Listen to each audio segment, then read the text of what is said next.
trabalhos que vocês enviaram, então eu procurei aqui selecionar e separar alguns tipos de problemas que aconteceram, né? De forma geral, o pessoal encaminhou sua planilha. Teve dois grupos que mandaram também uma descrição maior, um aprofundamento maior, o que dificulta então a análise quando não há informações além da planilha. E as planilhas enviadas com vários problemas, então por isso também que eu estou colocando aqui para vocês uma série de questões para a gente poder tentar melhorar os trabalhos, mas principalmente no sentido de vocês compreenderem, não tanto pela nota em si, apesar de que obviamente tem uma implicação na nota, em alguns casos não teria nenhuma mínimo resultado ali para se poder avaliar, visto os erros, mas principalmente os erros demonstram que vocês não compreenderam, porque como já foi falado, o problema não está da parte de vocês, mas em sim da rapidez com que a gente fez o processo, e isso resultou então em algumas dificuldades, e a ligeireza aí nos comprometeu a qualidade. Então eu vou procurar agora abordar por aspectos, por pontos, para a gente poder então ir fazendo essa reflexão e ver se vocês conseguem dar uma compreendida melhor nos vários elementos, tá bem? Ok, vamos lá.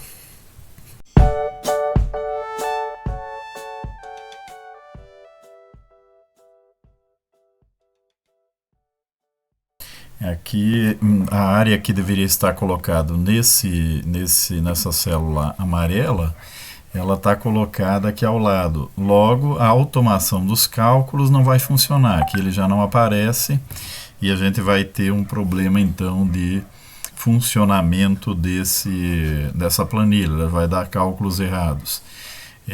Então esse elemento é importante que ele seja corrigido, voltado à estrutura original, lançados os dados novamente. Aqui nós continuamos também com o mesmo problema, né, o mesmo trabalho. Há uma série de alterações que foram feitas e que o resultado é a inutilidade da planilha, porque faltam os dados não se ligam com o restante do trabalho, né? Então nós temos aqui alguns dados, mas eles estão colocados desformatou, né, a planilha, e aí esse trabalho vai perder. Aí quando nós vamos para os indicadores, eles vão estar zerados ou erro, né? Então esse é um caso que a gente tem que refazer, quer dizer, que foi alterada a estrutura da planilha, o que não pode ser feito em hipótese nenhuma.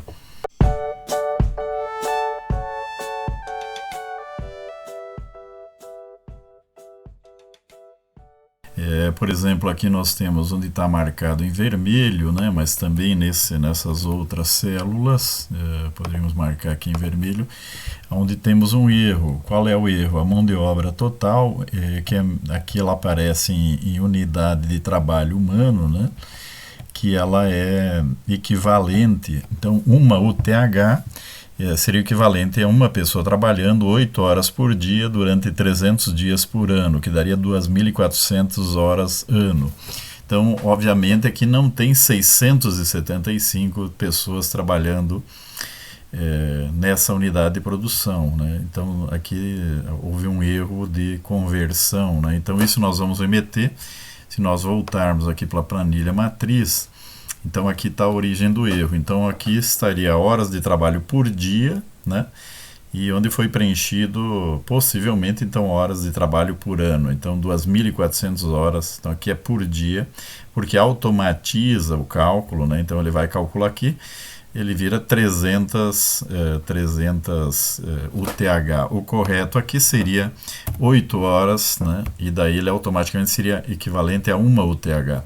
Então aqui o erro foi feita essa operação equivocada de colocar nas horas de trabalho o valor anual e não o valor diário, que é o que automatizaria. Então, nesse sentido, aqui é um outro tipo de erro que nós vamos encontrar nos trabalhos.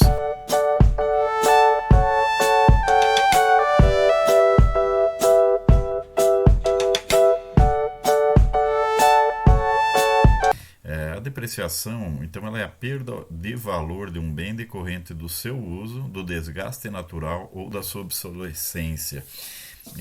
Então, quando você tem um bem que dura vários anos, né, mais do que 12 meses, ou seja, ele não vai ser consumido num ano de trabalho, no primeiro ano, como é um adubo, por exemplo, ele seria um bem que vai ser imputado o custo dele aos poucos, porque veja, se eu adquiro um trator e esse trator é colocado todo o custo de aquisição do trator no primeiro ano, aquele ano vai dar um prejuízo monstro. Né? Isso não vai refletir a realidade porque aquele trator vai ser usado por 10 anos ou mais. Né? Então, se eu colocar todo o custo dele no primeiro ano, eu estou distorcendo toda a situação. E nos anos restantes não vai aparecer o custo do trator, mesmo ele estando sendo utilizado e trazendo benefícios. Né? Então, a depreciação ela procura trabalhar essa distribuição do custo de um determinado bem ao longo do tempo. Ela também reflete a ideia de que um determinado meio de produção, uma máquina, né, um trator, uma construção, uma instalação, né, as cercas, os imóveis, né, que são utilizados, por exemplo, galpões, né, eventualmente casas nós vamos ver que dá para discutir se entra ou não entra, eles vão ter uma vida útil ao longo do tempo. Então a ideia é o quê? Que um determinado meio de produção, um bem de produção, ele vai transferindo o seu valor para as mercadorias que estão sendo produzidas ao longo do tempo. Então ele transfere para cada quilo de milho, de feijão, ou cada litro de leite que você está produzindo, ele está transferindo o valor dele para aquele item. Então a depreciação é um item-chave para ser analisado numa unidade de produção. Então ele vai ser decorrente então do uso, né? Eu posso ter um uso mais intenso ou menos intenso. Se ele for muito intenso, ele vai acelerar essa deterioração do bem. Se ele é um uso menos intenso, ele pode preservar melhor o bem fisicamente, tá? O mau uso e um uso mais cuidadoso também vão afetar, né? Então, um bem que é mal utilizado, né, com pouco cuidado, ele vai se depreciar, se desgastar muito mais rápido. Há o desgaste natural, mesmo que o bem fosse deixado parado, ele pode e vai se desgastar, né? Você tem um pneu que se desgasta, a borracha, tem o óleo, a ferrugem, né? Tem uma série de fatores que vão acontecendo como desgaste natural. O próprio clima afetando, né? Então isso vai ter um desgaste, mesmo com praticamente nenhum uso. Ou um terceiro tipo de situação é a obsolescência. A obsolescência pode ser tecnológica, né? Eu tenho um determinado bem, mas foram lançados outras versões mais modernas, com tecnologias que economizem, por exemplo, combustível, que tenham um rendimento melhor, que produzam um produto de qualidade melhor. Então, há uma obsolescência tecnológica, ou também eu posso ter uma perda de valor econômico, uma depreciação econômica, né? No sentido de que eu também tenho que estar olhando o que os meus concorrentes fazem e qual a velocidade que eles conseguem recuperar o valor que eles investiram numa determinada máquina, num determinado bem, numa determinada construção. Porque se eu sou muito lento na recuperação desse valor, né, através da depreciação, os meus concorrentes podem estar tendo vantagem, acumulando aqui uma série de elementos aí desses que nós comentamos.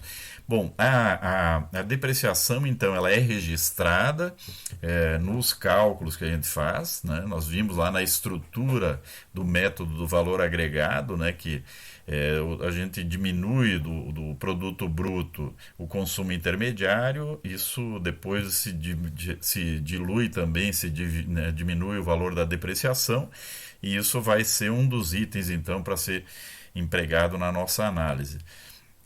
Então, o elemento central da depreciação a gente começa com o estado atual do bem, né? Então, ver o estado atual dele, se ele é compatível com o que seria esperado, né? Para ter uma ideia, se eu tenho um trator que deveria durar 10 anos, no sentido econômico, da depreciação econômica, se ele tem 5 anos, ele deveria ter uma perspectiva de durar pelo menos mais 5 anos, né? De ter essa capacidade produtiva por mais 5 anos como capacidade produtiva plena, né? Não um trator que esteja já em condição deteriorada.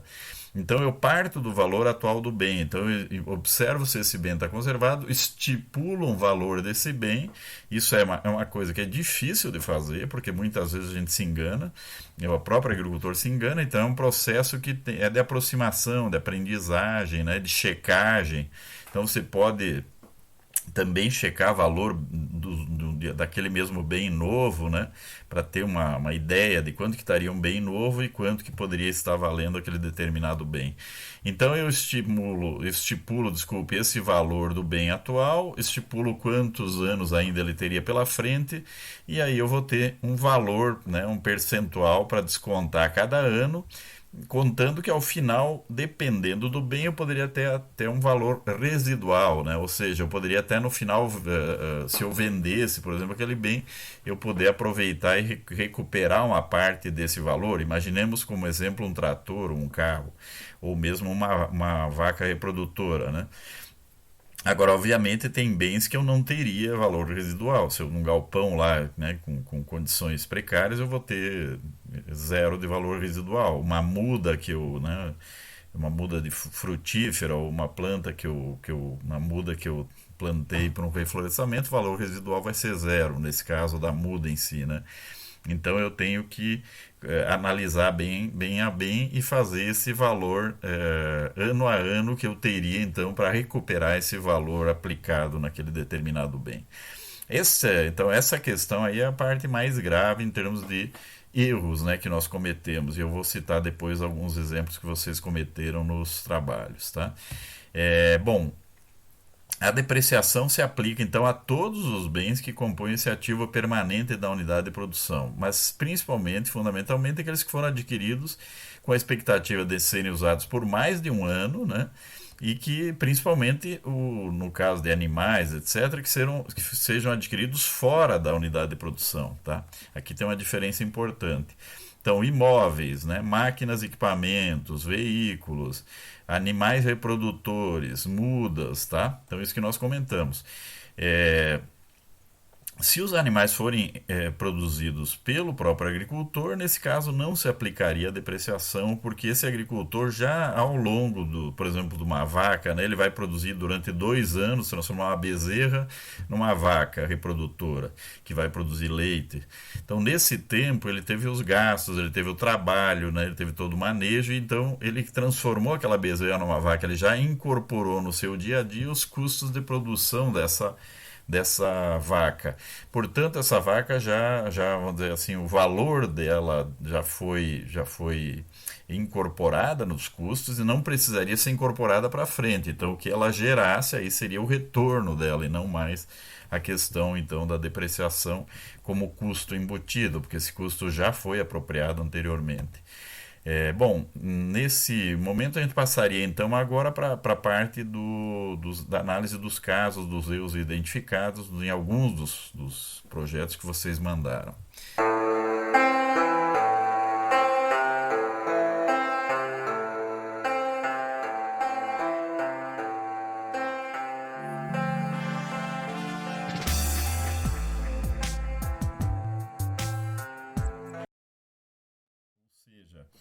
Um exemplo, um trator, ele pode durar fácil 20 anos ou mais, mas o que é considerado de depreciação econômica é em torno de 10 anos, ou seja, um trator deveria ser utilizado por 10 anos.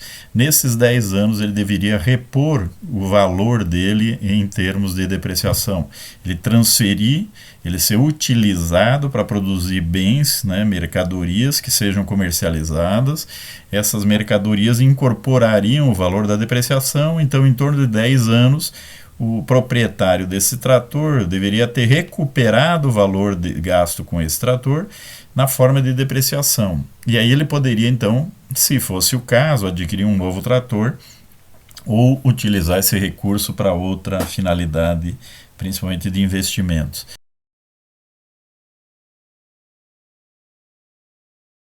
No caso da cerca, aqui teria que ter a metragem em termos de metro construído da cerca, tá? Nesse caso. Então, aqui não sei se eles quiseram colocar duas cercas, mas na verdade isso teria que dizer é 2.000 metros, ou é 200 metros, ou é 500 metros. Aqui é em metros, tá? E não seria então metro quadrado, metro linear nesse caso, porque é cerca. Então eu teria um valor atual do metro linear da cerca. Aqui obviamente não seria R$ 1.000 o metro linear, mas talvez o objetivo desse era dizer que a cerca valeria R$ 2.000 atualmente, né? Que se isso aqui estiver correto não vai afetar o cálculo, mas se altera, pode alterar o valor. Então nós vamos ter aqui essa cerca que foi estimada uma duração em 5 anos, né, daqui para frente. Então ela daria uma depreciação anual de 400.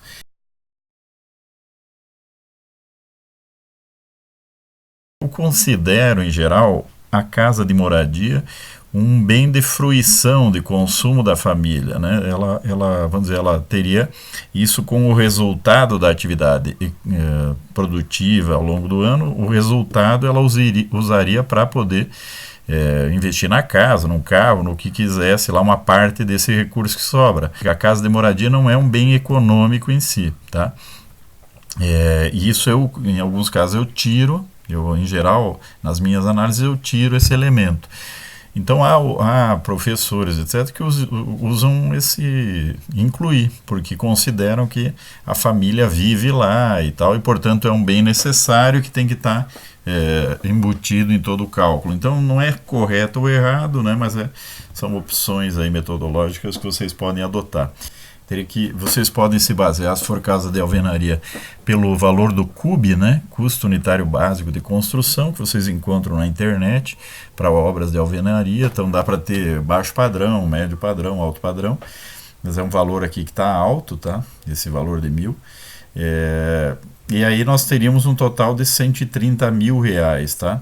A casa foi depreciada em 30 anos, o valor de 4.333 por ano.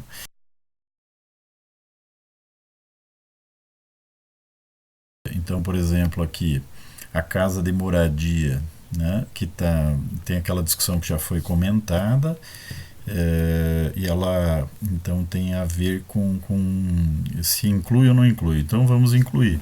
Mas aqui, por exemplo, ela coloca uma durabilidade de apenas 4 anos de vida residual, né?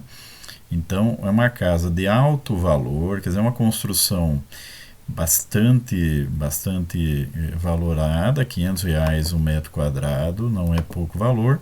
Então não é uma casa aqui supostamente deteriorada, tá, para ter esse valor. Então aqui nós podemos ou ter um equívoco aqui ou um equívoco aqui, né, nos 4 anos, ou aqui nos R$ 500 por metro quadrado.